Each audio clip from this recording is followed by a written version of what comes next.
I mean, you look at these top 10 teams in the Western Conference.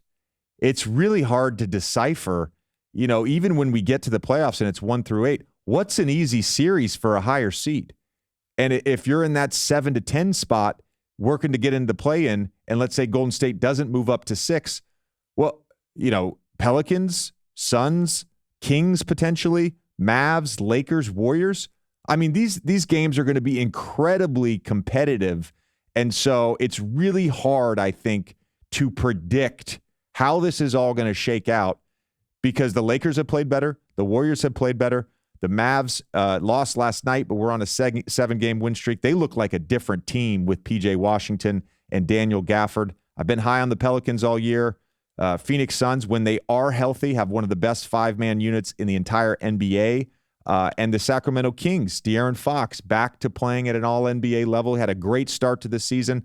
I'm not going to say he fell off, but his play of late, 4 straight games, 25, 5, and 5. Come on, man. Like, this Western Conference is loaded. And I think in this case, like I said, Josh, if you're looking to make some money, the plus is the one for me. And all the indicators say that the Golden State Warriors are playing good basketball right now. Yeah, I'm right there with you, JJ. Again, I think it's a product of just the loaded Western Conference that you talk about. Just so many great teams here.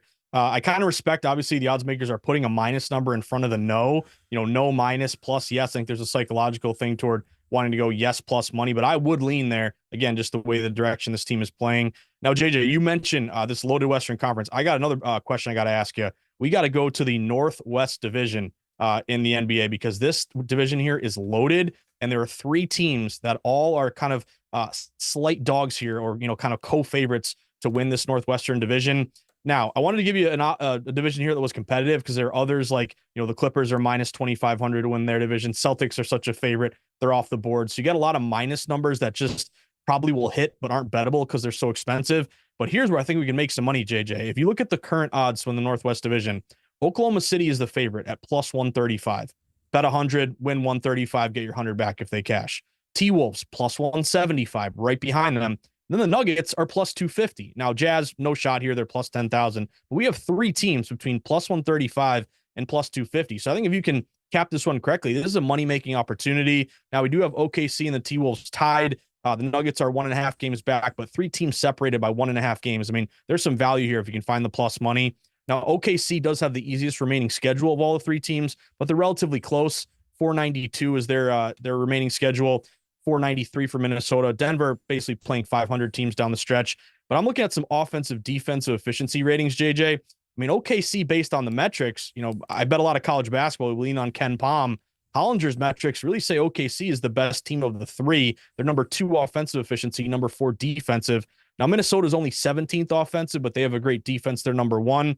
And then Denver, it just feels like maybe we're not respecting them, or I'll get your take on how meaningful it is to win this division after you win the NBA title. But they're 10th offensive, 12th defensive. So, JJ, I don't know if you can go wrong picking any of these 3 teams to win this division here, but what do you think? OKC, T-Wolves, Nuggets, who do you like to win this division, and where can we get some plus money here?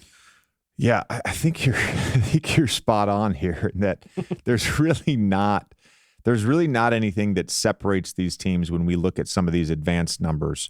You mentioned the Minnesota offense, and I think that's important, but their defense has been just so damn good this year that they still are one of the top teams in the NBA in terms of net rating, despite having such a bad defense. So 3rd overall in net rating, Oklahoma City 2, Boston ahead of everybody else at number 1. So all 3 of these teams are excellent basketball teams. All 3 of these teams, to me, are contenders in the Western Conference. To me, this is a toss-up. And you mentioned the money. They're all plus money, right? My only thing, and this is not a prediction, Josh. My only thing is that last year we saw the Denver Nuggets secure the number 1 seed. And I'm not going to say they punted the last few weeks of the regular season, but they sat some guys. Their defense really fell off. They were a top 10 defense for like 3 straight months last season. The way they've defended lately, I really like. Jokic back to just mastering the game, controlling every aspect of the game. His defense has been really good. So if I had to say one, I think to win the division, potentially would be the Denver Nuggets, but I like all three of these teams so much. I really do. This is a very hard one for me to predict, to be honest. I'm with you. I think, again, you can make a case for all three of these. I mean, just the value in terms of a defending champ plus 250. Obviously, the home court edge at Mile High is really important as well.